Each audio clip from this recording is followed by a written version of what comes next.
The dome cracked open above the human squad, and I braced myself for the screaming to start. My name is Vexthal Korin, and I have run the Deathworld adaptation trial for 11 cycles. In that time, I have watched 340 species step into that dome. I have watched them fall to their knees. I have watched them beg for the simulation to end. I have watched proud warriors from the Kryzon Dominion weep like hatchlings when the gravity spiked to 4 times their homeworld's pull. The trial is not meant to be survived comfortably. It is meant to break something in you, so we can see what is left when the breaking is done. Today, the trial was for the newest members of the Grand Alliance, humans. I did not expect much. Their physical file sat on my display, and it was almost embarrassing to read. No claws, no venom, no exoskeleton. Skin so soft that a light scrape could draw blood. Eyesight that failed in low light. Hearing that missed half the frequencies most predators use to signal an ambush. By every metric my instruments could measure, humans were among the most fragile sapient life forms the Alliance had ever accepted. And yet, 3 cycles ago, a human diplomatic vessel had talked down an entire Skarn raiding fleet without firing a shot, and 2 cycles before that, a single human engineer had rerouted a collapsing reactor core on a research station while everyone else was ordered to evacuate. The Alliance Council did not know what to make of this species. Fragile bodies, unpredictable behavior. That combination made Command nervous, and nervous commanders send fragile, unpredictable species to me. So here I stood, in the observation tower above the dome, watching 5 humans step onto the churned red soil of the simulated Deathworld for the first time. The atmosphere inside the dome was thin and bitter, laced with sulfur compounds that would sting any unprotected set of lungs. The gravity was set at 1.5 times standard, enough to make every step feel like wading through mud. Storm clouds the color of a bruise rolled overhead, and somewhere past the ridgeline, the low horn call of a Grendrassi pack animal echoed across the rock. The first human out of the transport pod was a woman named Priya Malhotra. She stumbled slightly as the gravity hit her, caught herself, and looked around with wide eyes. I activated my recorder. Here it comes, I thought. The fear, the regret, the pleading for extraction that always followed within the first 10 minutes. Priya took a breath of the thin, acrid air. She coughed once. Then she grinned. "Oh, this is fantastic," she said, her voice carrying clearly through the dome's audio pickups. "Feels like altitude training back home, except somebody added rotten eggs to the air." Behind her, a tall man named Callum Ashworth stepped down from the pod, immediately crouching to examine the cracked, mineral-streaked ground beneath his boots. "Careful," Priya warned. "Ground's soft near the ridge." "I see that," Callum said, poking at the dirt with a gloved finger. "This is basalt, weathered fast, means there's volcanic activity nearby. Or there was." A third human, a woman with close-cropped hair named Freya Lindquist, tilted her head back and stared at the storm clouds with an expression that, on any other species, I would have called wonder. "Listen to that thunder," she said. "It's got a rhythm to it, almost like a drumbeat." I frowned at my display. This was not fear. This was not even the calm, controlled discipline that some hardened species showed before the trial turned truly dangerous. This looked, disturbingly, like enthusiasm. The fourth human, a broad-shouldered man named Marcus Whitfield, hefted a simulated survival pack onto his shoulders and cracked his knuckles. "All right," he said, "let's see what this planet's got." The fifth and final human, a smaller woman named Aisling Doyle, was already crouched by a jagged outcrop of rock, running her fingers along a vein of pale crystal embedded in the stone. "This mineral could be useful for filtering the water," she said, mostly to herself. "If there's water here at all." I switched my display to their vital signs, expecting to see the telltale spikes of a fear response building beneath their composed exteriors. Elevated heart rate, yes. Elevated adrenaline, yes. But when I checked the secondary markers, the ones that measured dread and distress, I found something that made me recheck my instruments twice. The markers for enjoyment were climbing right alongside the markers for danger. I told myself this was a glitch in the sensor array. Species did not enjoy the Deathworld trial. It was not designed to be enjoyed. It was designed to strip away comfort, safety, and certainty until only the rawest instincts remained, so we could measure what a species truly was underneath the layers of civilization. The first real test came within the hour, when a Grendrasi pack finally crested the ridge. I had seen the readings on Grendrasi before. 6 legs, armored hide, a temperament best described as constantly hungry. In the wild, they hunted in packs of 6 to 10, using coordinated ambush tactics that had ended entire scouting expeditions from species far better equipped than humans. 3 of them came over the ridge at a dead run, their claws tearing furrows into the rock. I expected the humans to scatter, or freeze, or make some doomed attempt to flee toward the extraction beacon. Instead, Marcus Whitfield's voice rang out across the open ground, calm and sharp. "Contact, 3 o'clock. Freya, high ground. Callum, with me. Priya, Aisling, fall back to the outcrop and watch our flank." The humans moved.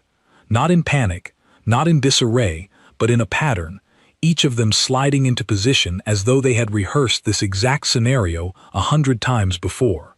Freya scrambled up onto a rock formation, giving her a clear line of sight. Marcus and Callum planted themselves shoulder to shoulder, weapons raised, forming a barrier between the charging Grendrasi and the 2 women retreating to the outcrop. The lead Grendrasi lunged. Marcus sidestepped at the last possible moment, driving the butt of his weapon into the creature's flank hard enough to send it sprawling. Callum's shot caught the second one square in its exposed underside, the one place in its armor plating that had no protection. I had reviewed 100 combat logs of 100 different species facing this exact pack formation. Most of them died in the first exchange, or fled and were run down from behind. The humans were fighting like they had studied the Grendrasi's weaknesses before ever stepping into the dome, which was impossible, because the Grendrasi were a simulation construct unique to this trial. The third Grendrasi, cornered and wounded, let out a screeching roar that should have sent any rational creature running. Freya, perched on her rock, let out a short, sharp laugh. "Oh, I like this one," she called down.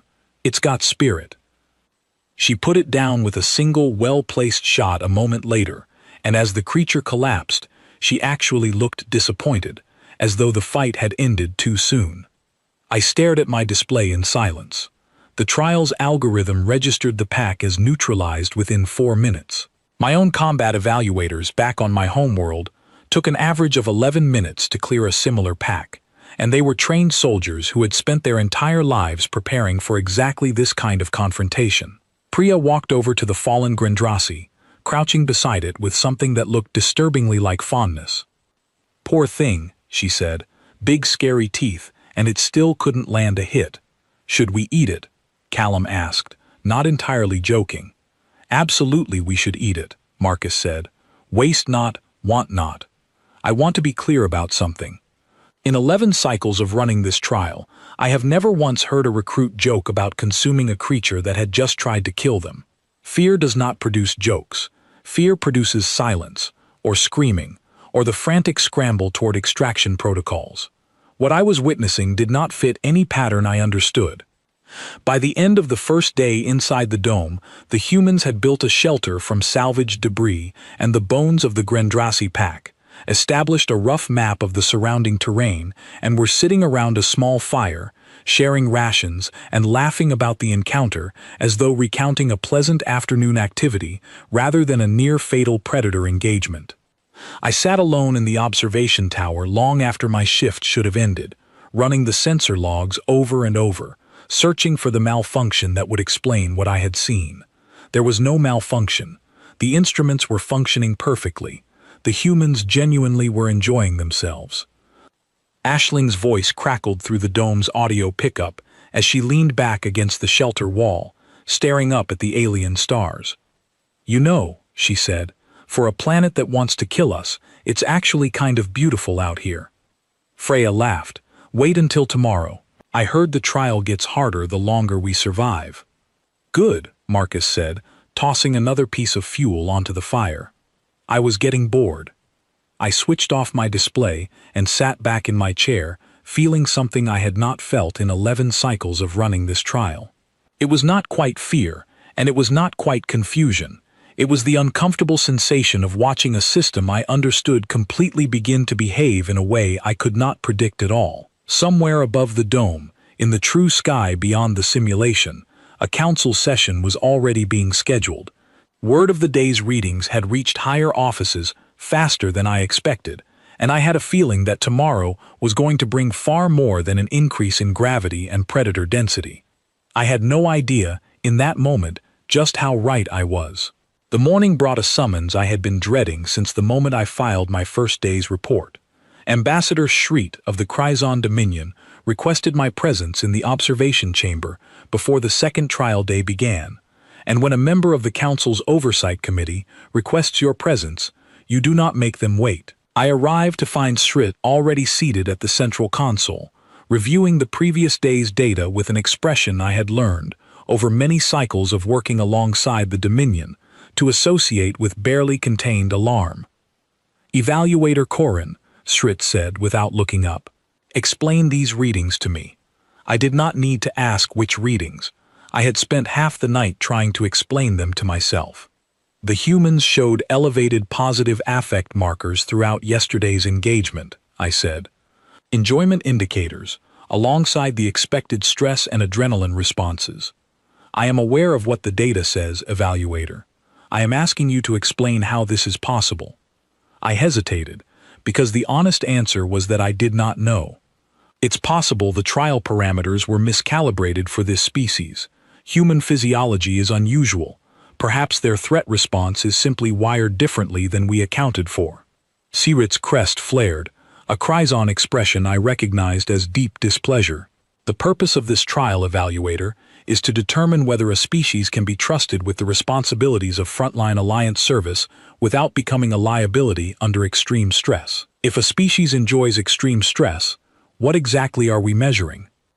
It was a fair question, and I did not have a good answer for it. Increase the difficulty, Shreet said. Today's environmental parameters will be escalated to Tier 3. I want to see how these humans respond when the trial stops being pleasant. Tier 3 was not a setting I used lightly. It was reserved for situations where a species needed to be definitively and permanently disqualified from alliance combat consideration, a setting so severe that most recruits from most species did not survive contact with it, let alone pass it. I had used Tier 3 exactly 4 times in 11 cycles, and each time the trial had ended within the hour, with extraction teams pulling broken, traumatized recruits from the dome. Ambassador, I said carefully, Tier 3 carries a significant risk of serious harm to the recruits. The humans have already demonstrated they can handle themselves in dangerous conditions, Shreet said. If they are as capable as yesterday's footage suggests, Tier 3 should present no undue risk. If they are not, then we will have learned something valuable about the limits of their capability, which is, after all, the entire point of this exercise. I did not agree with the logic, but I did not have the authority to override a council directive, so at 0600 hours I increased the gravity inside the dome to 2.2 times standard, thickened the toxic content of the atmosphere to a level that would require the humans' rebreather units to work at maximum capacity, and released a second wave of predator constructs, this time including a full breeding pair of Threxian sand hunters, ambush predators capable of burrowing beneath solid rock and striking from below without warning. I watched the humans wake inside their makeshift shelter, and I watched their expressions shift as they registered the changes. "Whoa," Callum said, stumbling slightly as he stepped outside and felt the increased gravity settle onto his shoulders. Someone turned up the difficulty overnight. Rebreathers, reading toxin levels almost double what we had yesterday, Aisling said, checking a small display strapped to her wrist. This place really doesn't want us here. I braced myself for the fear to finally arrive. Surely this was the moment the enthusiasm cracked. Marcus rolled his shoulders, testing the new weight pressing down on his frame, and then a slow grin spread across his face. "Well," he said, Guess the planet heard us complaining about being bored. Priya laughed, actually laughed, at that comment, and I stared at my instruments in disbelief as her vital signs registered genuine amusement rather than the fear I had expected.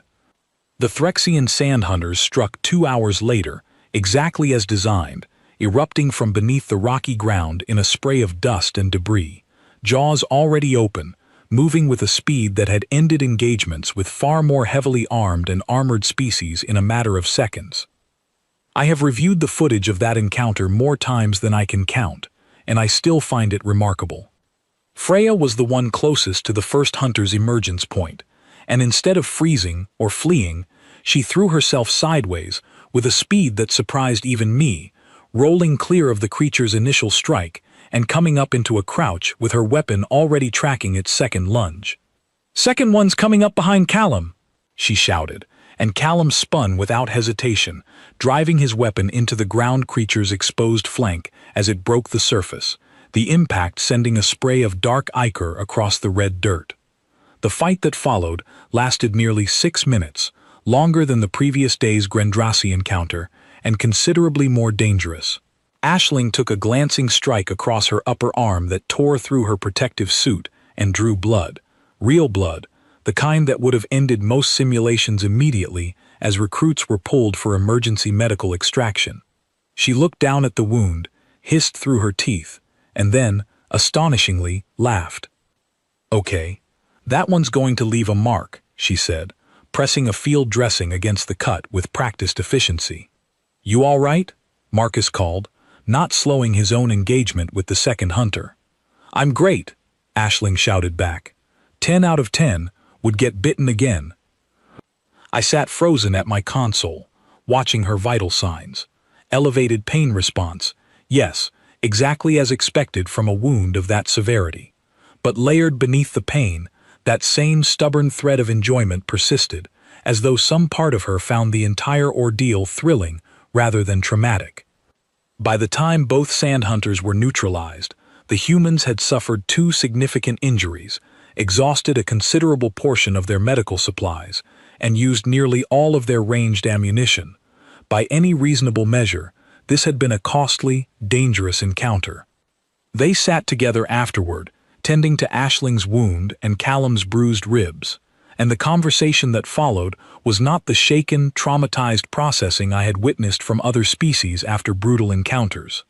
It was closer to the kind of excited recounting I had heard from athletes after a hard-fought contest. "Did you see the way that first one moved?" Freya said, still catching her breath. "Absolutely no warning. Straight up out of solid rock." "I saw it, because you screamed a warning at exactly the right moment," Callum said. "Good instincts." "I heard the vibration in the ground half a second before it broke the surface," Freya said. "Felt like a subway train coming." "We should name them," Priya said suddenly. "The scary rock monsters. Feels wrong to fight something and not know its name." "Steve," Marcus offered immediately. "The first one's Steve." "You can't name a monster that just bit Aisling Steve," Callum protested. "Steve's a great name for a monster," Aisling said, still pressing the dressing against her arm. "Very unassuming. Lulls you into a false sense of security." I stopped the playback there and simply sat in silence for a long moment, staring at the frozen image of 5 wounded, exhausted humans laughing together beside a fire on a planet actively trying to kill them. I began compiling my report to the council with a growing sense of unease, because I understood, even then, that I was documenting something that had never happened in the entire recorded history of the Deathworld trial. Every previous species that encountered Tier 3 difficulty had one of 2 responses. They either broke, curling into themselves in despair, or they hardened into grim, silent, joyless survival, the kind of stone-faced endurance that Alliance Command found reassuringly familiar because it matched their own species' response to extreme danger. The humans were doing neither. They were adapting, yes, and adapting quickly, faster than almost any species I had evaluated, but they were doing it while smiling, joking, naming the creatures trying to kill them, and expressing something that could only honestly be described as delight. I submitted my report that evening, carefully noting every anomalous reading, every unexpected behavior, every moment where the human's response diverged from every predictive model the Alliance's evaluation system had ever produced. I did not editorialize. I simply presented the data and let it speak for itself. The response came faster than I expected, in the form of a message from Ambassador Schritt that contained exactly 4 words. Escalate to Tier 4 immediately. Tier 4 was not a setting the Deathworld trial had ever officially used.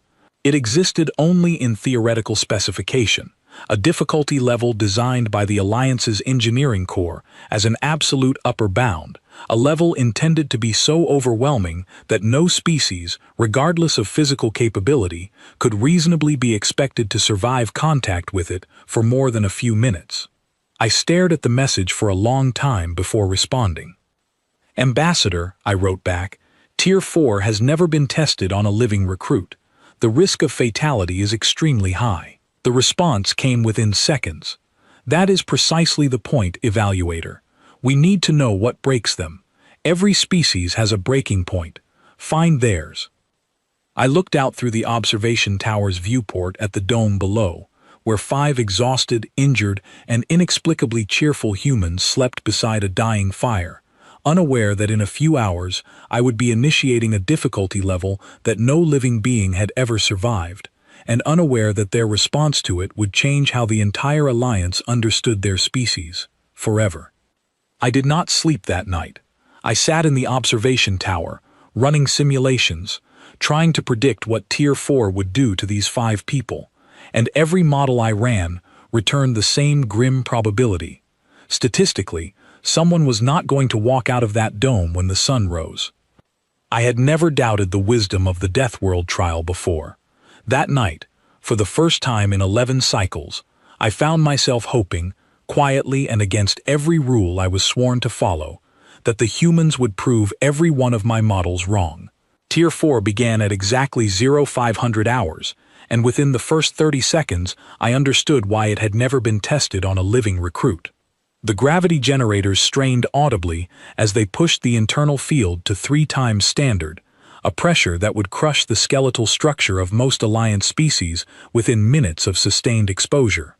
The atmosphere thickened with a toxin blend so dense that the dome's ambient air turned a faint, sickly green, visible even through the reinforced viewing ports of the observation tower. Storm systems that had rumbled ominously on the previous 2 days now tore across the simulated sky in genuine violence, lightning strikes touching down with enough force to turn patches of ground into glass.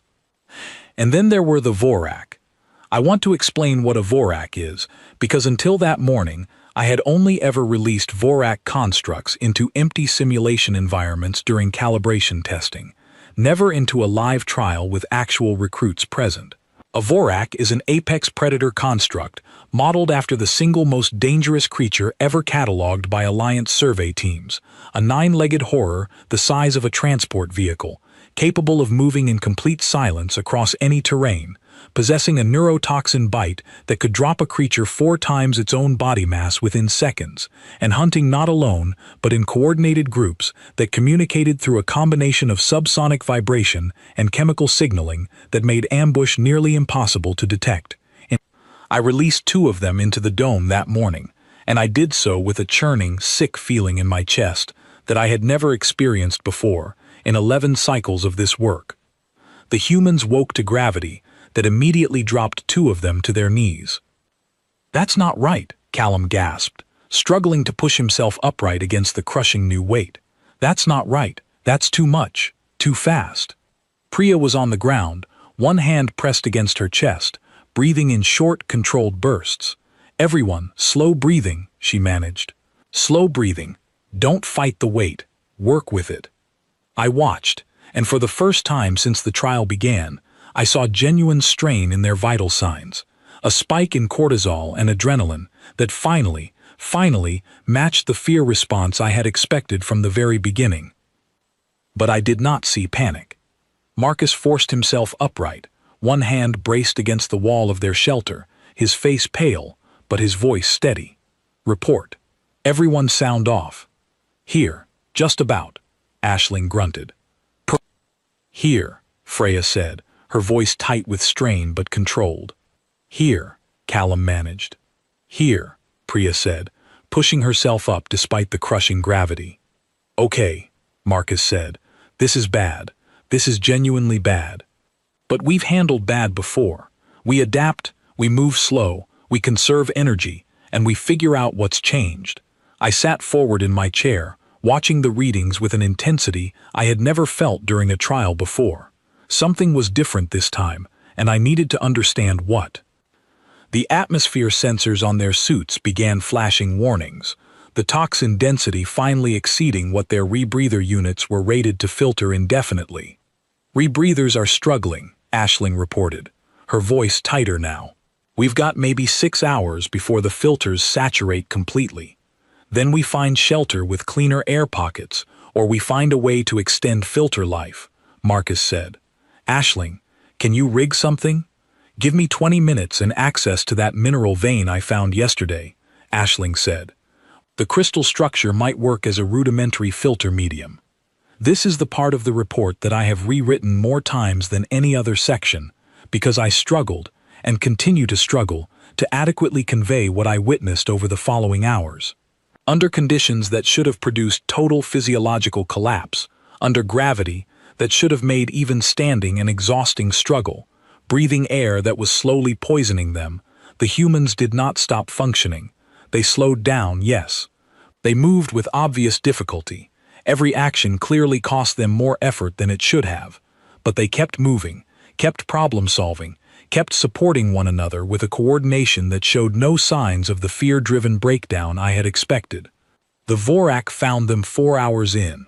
I had reviewed the sensor data leading up to that moment perhaps 100 times since, and I still cannot identify the exact instant the creatures made their presence known, because Vorak do not announce themselves. Freya simply went very still, mid-sentence, and held up a closed fist, the universal signal for silence that I had somehow not expected humans to share with several other Alliance species.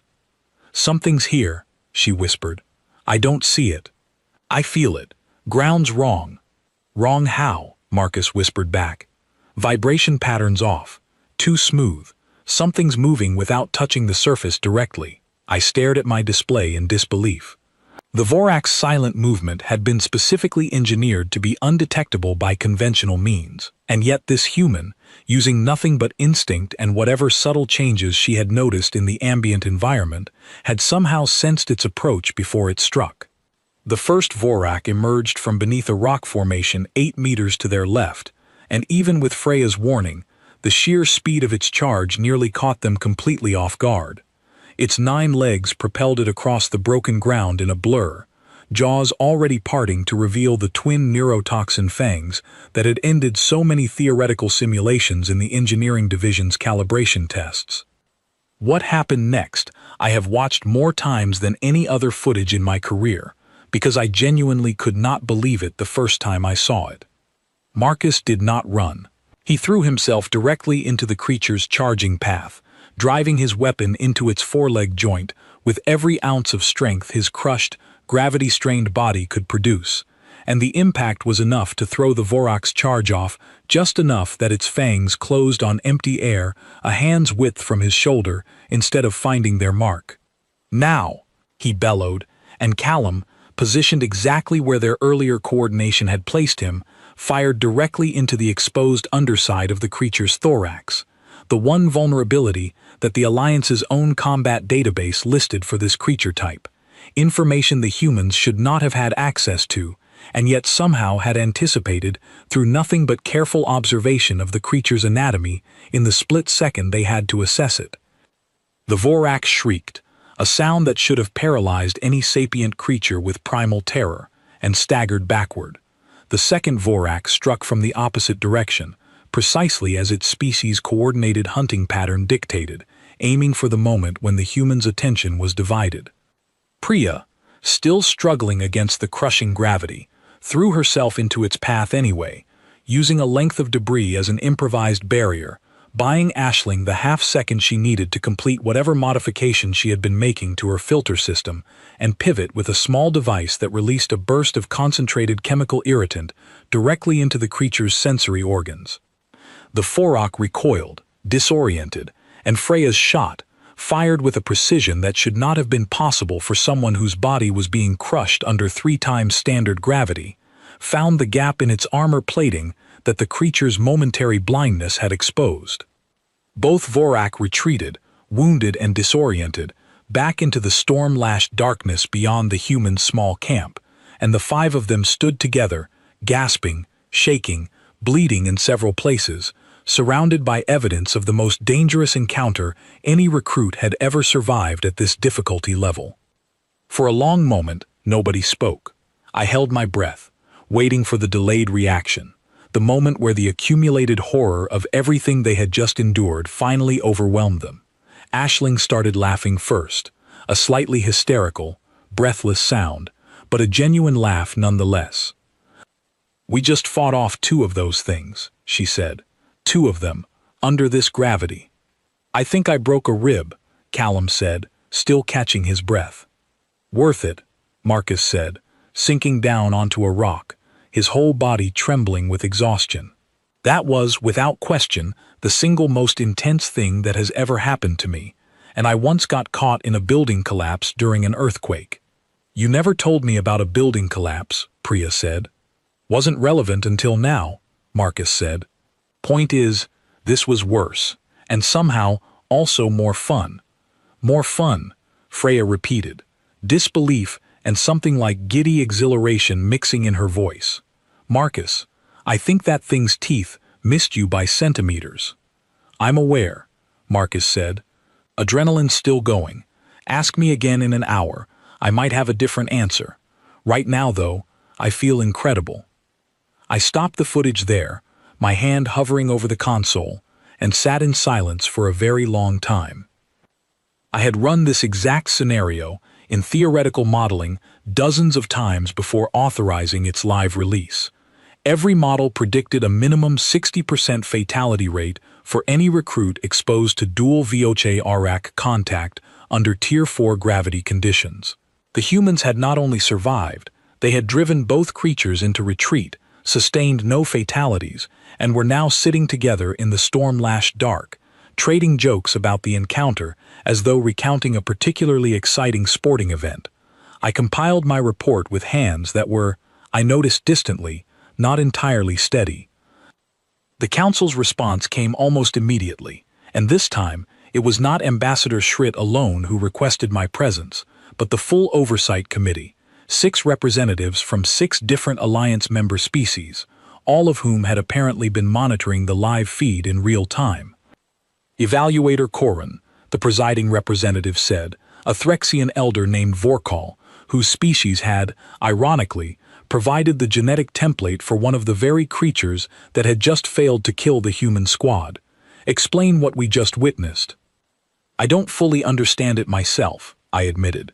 "Their tactical coordination exceeds what we would expect from untrained civilians facing an unfamiliar threat.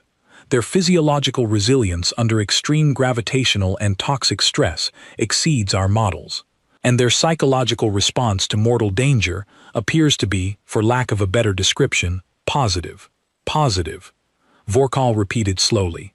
"Evaluator, are you telling this committee that this species enjoys facing death?" "I am telling this committee," I said carefully, "that their data suggests exactly that, and I do not yet understand why, and I believe we need to understand why before we make any further decisions about how to proceed with this trial." The chamber fell silent, and I could see, in the expressions of several committee members, the same unsettled confusion I had been carrying since the very first day of this trial. We had built an entire evaluation system on the assumption that danger produces fear, and fear produces predictable, measurable responses that tell us everything we need to know about a species' fitness for Alliance service. The humans had just proven that assumption catastrophically, fundamentally wrong, and none of us yet understood what that meant. "Continue the trial," Vorkal said finally, after a long silence. "But Evaluator Korin, I want a full psychological and physiological analysis of these 5 recruits by the end of the next trial day. If this species genuinely does not fear death the way every other Alliance member does, that is either the most valuable asset we have ever discovered or the most dangerous liability we have ever allowed into our military structure. We need to know which, before this goes any further. I left that chamber with a growing certainty that we were no longer conducting a simple evaluation trial. We were witnessing the early stages of a discovery that would reshape how the entire Alliance understood the species it had so recently, and so cautiously, welcomed into its ranks. I returned to the observation tower and watched the humans sleep, huddled together for warmth against the storm still raging outside their shelter, and I found myself wondering, for the first time in my long career, whether the trial I had spent 11 cycles perfecting had ever actually been testing the right thing at all. News of what was happening inside the dome did not stay contained to the Oversight Committee for long. Within 2 days, recordings of the Tier 4 Vorak encounter had somehow found their way beyond the restricted Council archives, and I began receiving communications from sources I had never previously interacted with in my professional life. Alliance military officers requesting technical clarification on the readings. Academic researchers from 3 different species asking for access to the physiological data. And, most surprising of all, requests from human squads stationed elsewhere in Alliance territory, asking whether they could volunteer for future Deathworld trial sessions. I want to make clear how unusual this was. In 11 cycles of running this trial, I had never once received a volunteer request. Every previous species-treated assignment to the Deathworld trial as a grim, unavoidable obligation, something to be endured because Alliance regulations required it, never something to seek out. The request that finally made me understand how differently humans processed this entire situation came from a human military liaison named Declan Farrow, who submitted a formal petition on behalf of an entire infantry division requesting priority placement in the next available trial cycle. I read his petition twice before I fully absorbed what it said. Members of the 4th Terrestrial Division have expressed strong interest in participating in the Deathworld adaptation trial, the petition read. Following review of the available footage from the current trial cycle, morale within the division regarding this assignment is, notably, extremely high. Soldiers have specifically requested this posting be treated as a reward for exceptional service rather than a standard obligation. A reward. I sat with that word for a long time, trying to understand how an experience designed to break the spirit of even the most resilient Alliance species could possibly be perceived by an entire human military division as a prize worth earning. Meanwhile, inside the dome, the current squad's trial continued, and their behavior over the following days only deepened the mystery. By the 5th day of trial exposure, Ashling's improvised filtration system, built from the crystalline mineral she had identified on the first day, had successfully extended their rebreather capacity well beyond its rated specifications, a piece of field engineering that our own technical division later reviewed with genuine admiration. The squad had established a semi-permanent camp near a rock formation that provided natural shelter from the worst of the storm activity, and had begun what could only be described as a systematic exploration and cataloging of the dome's environment. We should map the predator territories, Callum suggested during one of their planning sessions, which I observed with growing fascination. If we know where the Vorak are denning, we avoid those zones unless we choose to engage. Agreed, Marcus said, and we should track the storm patterns. Freya, you notice the lightning tends to concentrate around the higher ridgelines. Every time, Freya confirmed. We stay low during storm peaks. We're basically fine. This was not the behavior of creatures being tormented by a hostile environment. This was the behavior of explorers systematically learning to master a challenging new territory, treating every danger as a puzzle to be solved, rather than a threat to be endured. The Vorak returned on the 7th day, this time in a larger pack of 5, likely drawn by the scent of the earlier wounded pair, seeking to reclaim territory the humans had effectively claimed as their own. By this point, the humans had developed countermeasures. Aisling had rigged a simple alarm system using debris and taut cord that would alert them to ground vibration before the creatures could achieve a surprise strike. Callum and Marcus had reinforced their shelter's perimeter with sharpened stakes fashioned from broken equipment, forcing any charging predator to slow before reaching striking distance. Freya had spent hours studying the creature's hunting vocalizations and had begun to recognize patterns that allowed her to predict, with unsettling accuracy, when and from which direction an attack was likely to come. The resulting engagement lasted 11 minutes, the longest sustained combat encounter I had ever recorded in this trial's history, and ended with all 5 Vorak either killed or driven into permanent retreat, and all 5 humans not only alive, but functionally uninjured, thanks to the defensive preparations they had spent the previous 2 days constructing. I watched the aftermath with something approaching genuine awe. 11 minutes, Priya said, checking a small timekeeping device on her wrist. Not bad. We're getting faster. We should be, Marcus said. We've fought this exact species 4 times now, getting a feel for their patterns. I still say we should try capturing one instead of just fighting it off, Aisling said.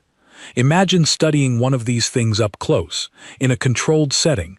The neurotoxin alone could be worth researching. You want to capture something that's tried to kill us 4 times, Callum said, though his tone suggested more amusement than disbelief. I want to understand something that's tried to kill us 4 times, Aisling corrected. There's a difference.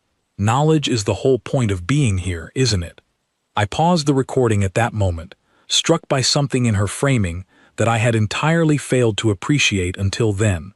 The humans were not simply enduring the Deathworld trial.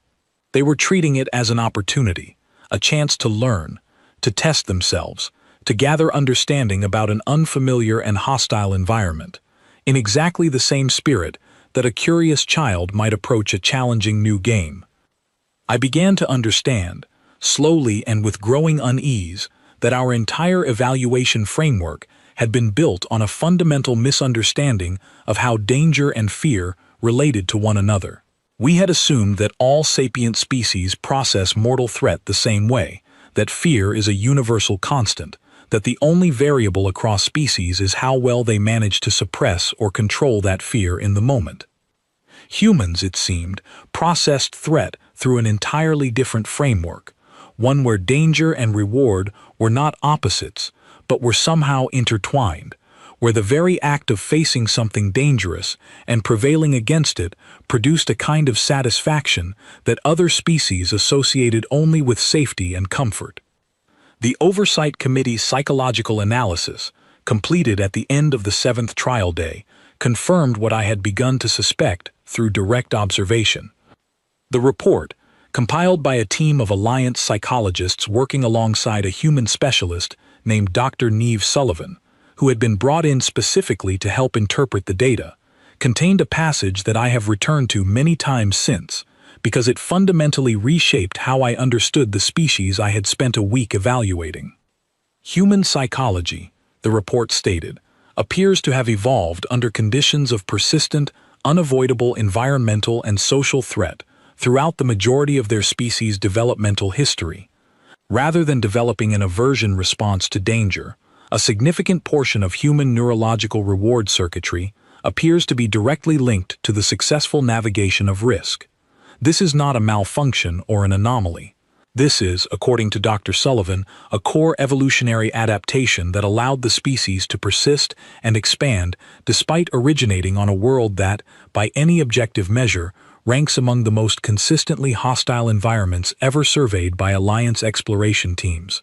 I read that passage and thought immediately of something Priya had said, almost as a passing joke, during their first night in the dome. She had compared the simulation's harsh conditions to something called altitude training, a practice, I later learned, that humans voluntarily undertook, subjecting themselves to reduced oxygen environments purely to improve their physical performance, entirely of their own free will, with no external requirement forcing them to do so. Dr. Sullivan's report continued with an observation that struck me even harder than the first. It should be noted, she wrote, that human history contains extensive documentation of voluntary engagement with extreme danger, for reasons ranging from scientific curiosity to simple recreation. Activities such as mountain climbing without safety equipment, deep exploration of unmapped cave systems, and various forms of extreme athletic competition have been pursued by human civilians, not soldiers, not specialists, but ordinary members of the general population, purely for the psychological satisfaction such activities provide. This trial, by human standards, may in fact represent a relatively moderate example of the kind of voluntary risk humans have historically sought out. I set the report down and sat in silence for a long time, trying to reconcile this new understanding with everything I had believed throughout my entire career about the fundamental purpose of danger. The council reconvened on the 8th day, and this time the discussion was considerably more heated than any previous session. This changes the entire calculus of our evaluation system, Ambassador Schritt argued, his crest flaring with obvious agitation. If a species processes mortal danger as a rewarding experience rather than an aversive one, how can we possibly trust their judgment in genuine combat situations? A soldier who enjoys danger may seek it out unnecessarily, may take reckless risks that endanger their entire unit, may prioritize the thrill of combat over the actual strategic objective. Or, countered a Velician representative named Korai, whose species had historically been among the most cautious voices on the council. A soldier who does not fear danger, who does not freeze or panic, or hesitate in the moment of greatest crisis, is precisely the kind of soldier who saves their entire unit when a more cautious species would have already broken and fled. We have seen 5 examples of exactly this behavior over the past 8 days. Are we going to disregard direct observational evidence because it contradicts assumptions we have never actually tested before now? The debate continued for hours, and I found myself, uncomfortably, drawn into it directly as committee members turned to me for clarification on specific behavioral incidents, tactical decisions, and physiological readings from the trial data. "Evaluator Koren," Vorkal finally said, addressing me directly, "in your professional assessment, based on everything you have observed over these 8 days, do you believe these humans represent a liability or an asset to Alliance military operations?" I hesitated before answering, aware that whatever I said next would carry significant weight in a decision that would affect not just 5 individual recruits, but potentially the standing of an entire species within the Alliance. "I believe," I said slowly, "that we built this trial to identify species who could function despite fear. We never considered the possibility of a species that could function because fear itself operates differently within their psychology. I do not yet know whether that makes them more reliable or less reliable in the field. But I know that everything I have witnessed over these 8 days suggests capabilities that exceed our expectations, not despite their unusual relationship with danger, but specifically because of it." Vorkal considered this for a long moment. "Then we require further data. Evaluator, prepare the final escalation. I want to see what happens when even this species finally reaches its limit." I felt a familiar unease settle over me as I received that directive, because I understood exactly what final escalation meant. The Deathworld trial's theoretical maximum setting, a level of environmental and predator threat that had never been authorized for use on any living recruit in the entire history of the Alliance's evaluation program, a setting that existed purely as an engineering specification, never intended to actually be deployed. I returned to the observation tower that evening and looked down at the 5 humans, still cheerfully cataloging the dome's flora between combat engagements, completely unaware that tomorrow I would be releasing something upon them that no Alliance evaluator had ever dared to test on a living being before. I found myself, against every professional instinct I had cultivated over 11 cycles of this work, hoping desperately that they would prove capable of surviving what was coming, not because the Council demanded it, but because some part of me had come to genuinely respect the strange, fearless curiosity these 5 people had brought to a trial designed to destroy exactly that quality.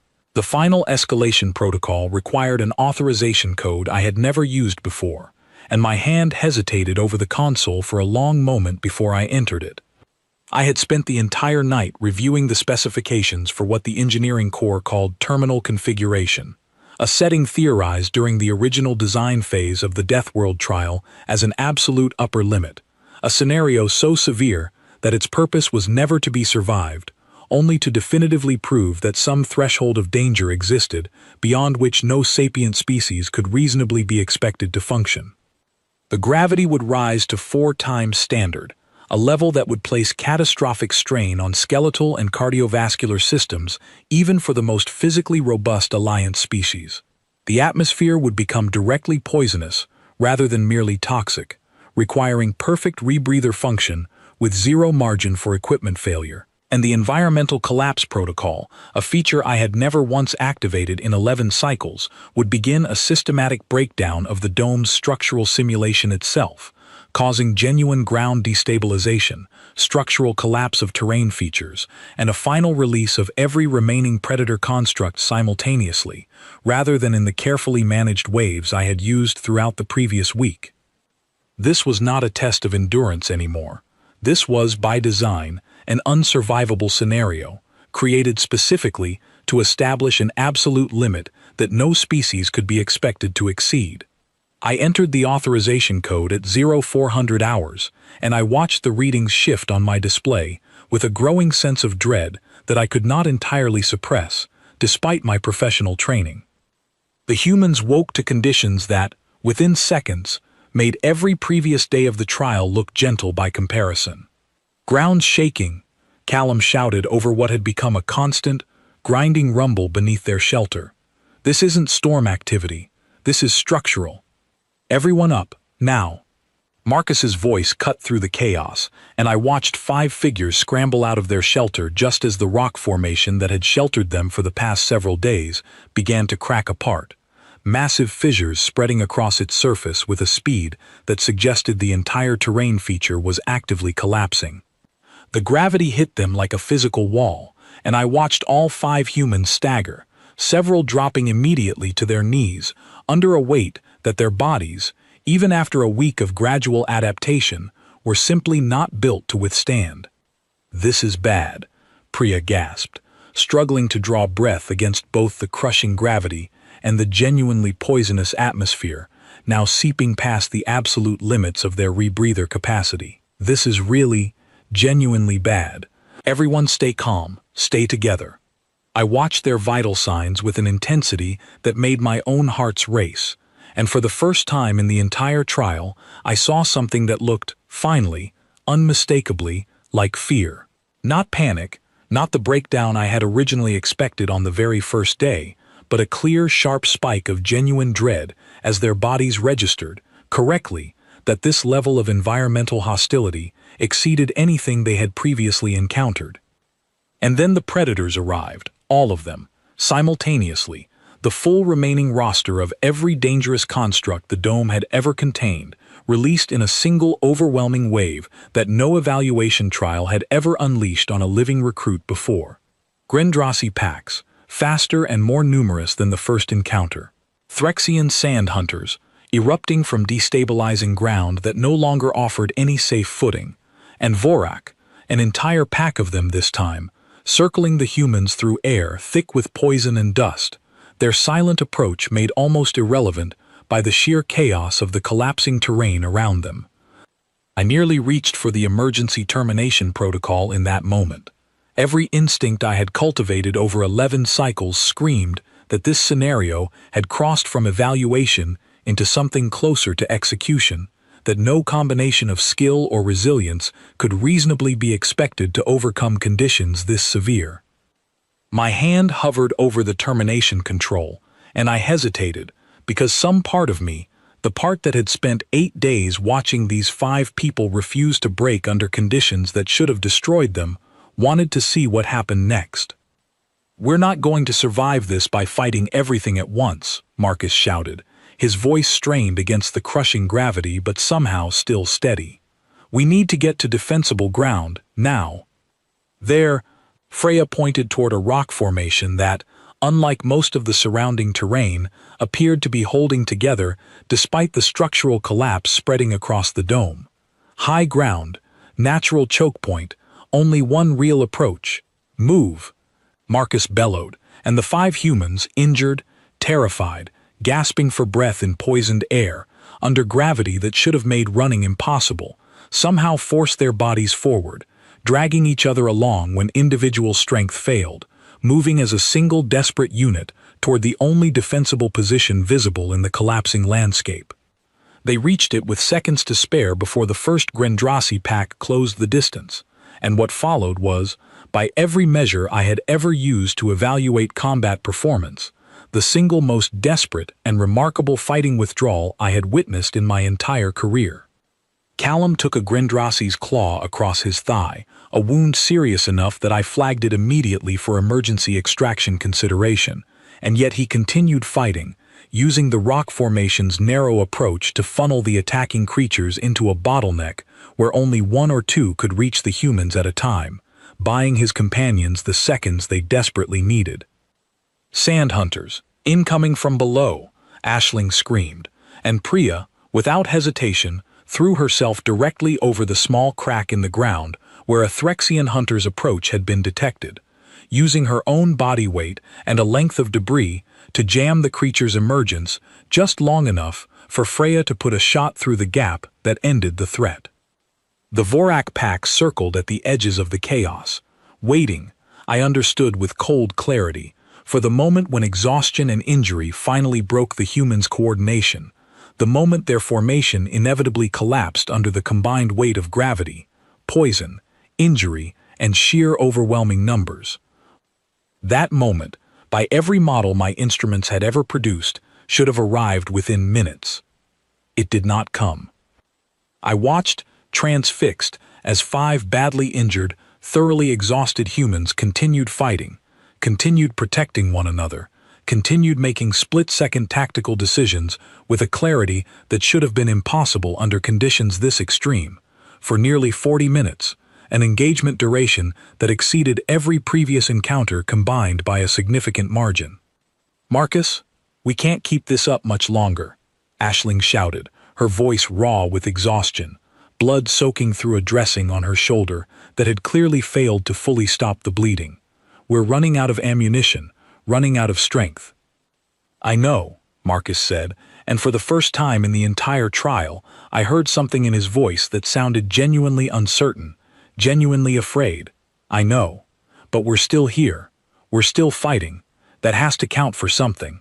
"It counts for everything," Priya said, forcing herself upright despite obvious severe strain. "We're not done yet."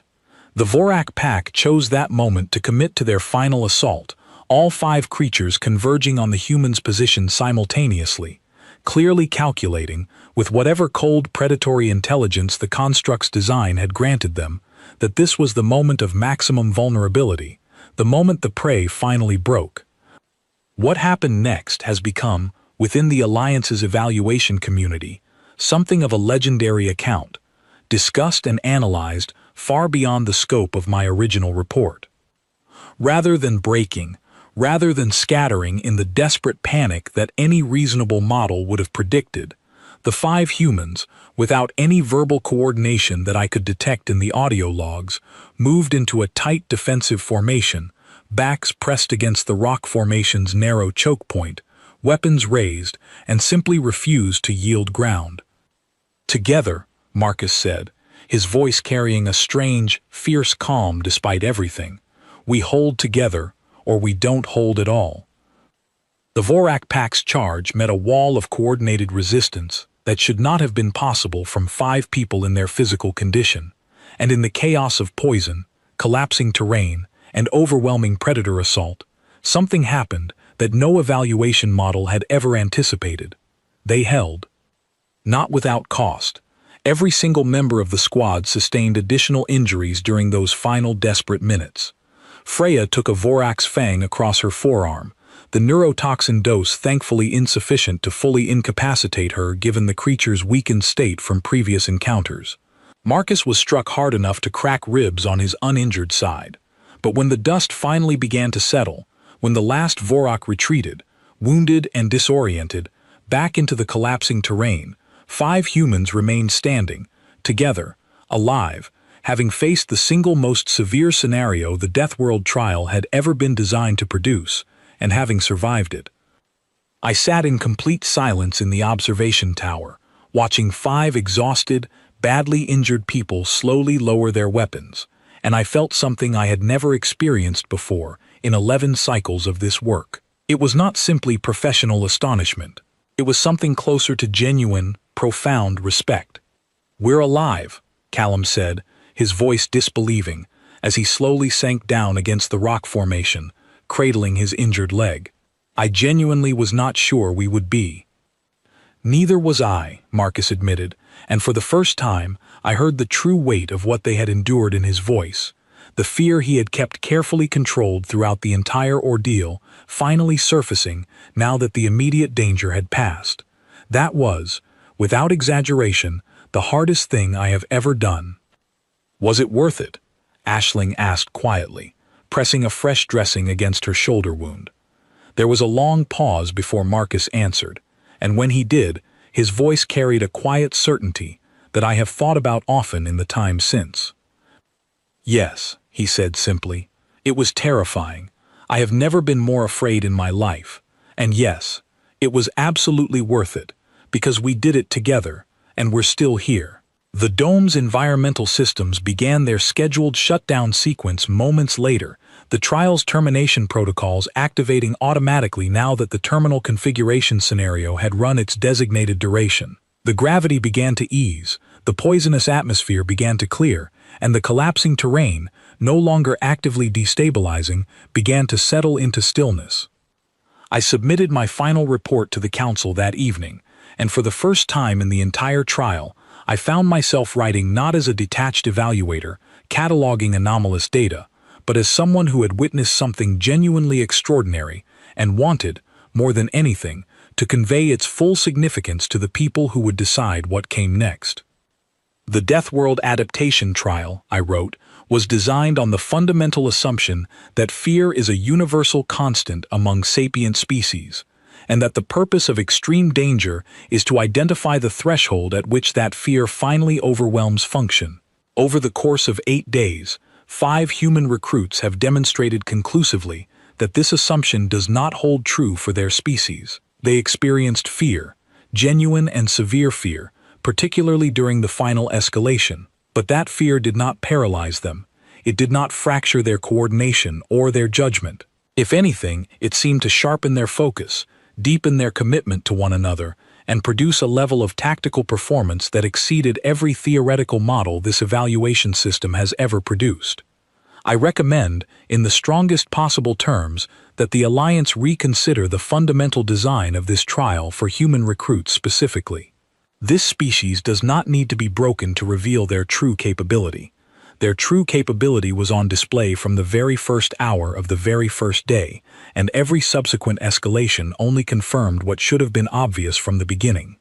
Humans do not require extreme danger to prove they can function under pressure.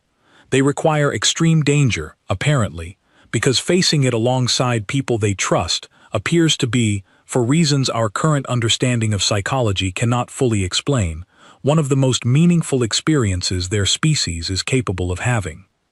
The Council's response, delivered 3 days later after extensive deliberation, formally revised the Deathworld trial protocol for all future human recruits, reducing the maximum escalation tier and introducing new evaluation criteria, specifically designed to account for humanity's unusual relationship with danger and reward.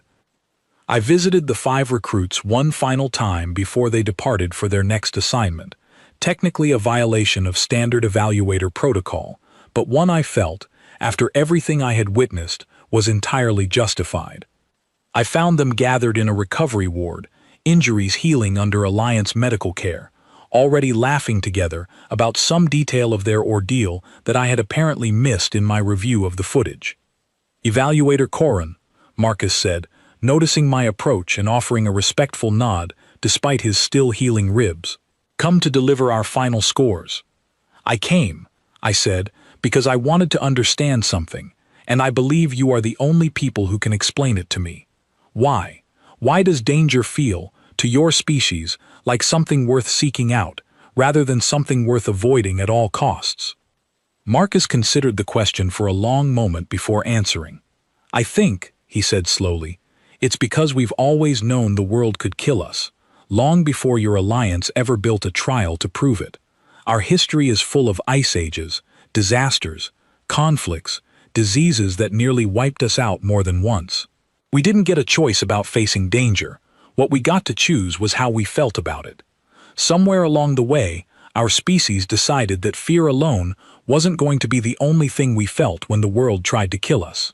We decided we could feel alive too, determined too, even sometimes joyful when we came through it together." I did not have an immediate response to that, because it fundamentally reshaped how I understood every piece of data I had gathered over the previous 8 days. "There's something else," Aisling added, catching my attention. "This trial, all of it, the gravity, the poison, the monsters, the collapsing ground. It was hard. It was genuinely, deeply hard.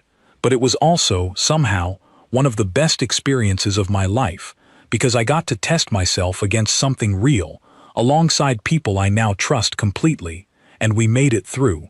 That combination, testing yourself and trusting your people, that's not something we're afraid of. That's something we chase." I left the recovery ward that evening with more questions than I had arrived with, but also with a profound new respect for a species that Alliance Command had originally viewed as fragile, unpredictable, and potentially unreliable under pressure. The Deathworld trial had been designed, across every species that had ever encountered it, to find the point where danger finally broke someone. Humans had shown us something else entirely. They had shown us a species for whom danger, faced honestly and faced together, did not break anything at all. It built something instead, something the rest of the Alliance was only beginning to understand, and something I suspected, as I watched 5 exhausted, laughing, deeply satisfied humans prepare for their next assignment, the galaxy had not yet seen the full measure of. Steve, the very first Vorak they had ever named, became something of a legend among human recruits in the trials that followed. Every subsequent squad requested to meet him, and every subsequent squad, upon learning that Steve had, in fact, survived multiple encounters and continued to patrol a specific region of the Dome's simulated territory, expressed something dangerously close to genuine affection for the creature that had, on paper, been designed to end their lives. I no longer run the Deathworld trial the way I once did. The protocols have been revised, the escalation tiers adjusted, the entire philosophy behind the evaluation reconsidered from the ground up. But I still think, often, about that final report I submitted, and about the quiet certainty in Marcus Whitfield's voice when he told me that facing the world's worst, together, was something his species had learned not to fear, but to embrace. We built a trial to find a species breaking point. Humanity simply never had one to find.